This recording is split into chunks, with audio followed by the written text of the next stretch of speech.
Kagabi ho, kami mag-asawa nakahiga. Nung ako'y makatulog, ako'y nanaginip.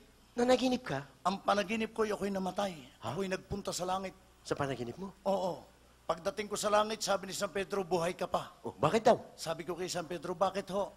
Sabi ni San Pedro, yang basong may laman langis, yan ang langis ng buhay mo. Ah, ganun. Pag naubos ang langis sa baso, patay ka na. Ayun po lang buhay ng tao. Eh, kay kukunti na ang laman. O kung tinalakis mo. Eh, sabi ko kay San Pedro, alin po ang langis ng buhay ng asawa ko? Oh. Sabi ni San Pedro, iyang katabi, punong-puno pa. Nako, puno pa naman. Ay, di pare ako'y mauuna. Ah, sigurado kukunti na sa'yo eh. Aba, yung asawa ko'y miski yun ay luka, yun ay may tsura.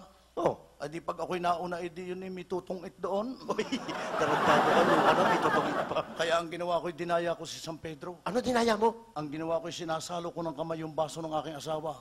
Isinasalin kong ganyan sa aking baso. Aba, dinadaya mo talaga. Oo, salok at salin. Oh. Nung malapit nang mapuno ang aking baso, ako'y nagising. Bakit? Ako'y sinampal ng aking asawa. Ano? Sabi ko sa aking asawa, bakit mo ko sinampali? Ang sarap ng pangarap ko. Oo nga naman eh. Sabi niya ng aking asawa, bakit hindi kita sasampalin? Pagkakahipo mo'y ipinaamoy mo. Uy! Tarantado! Sobra naman yung panaginip mo, bastos!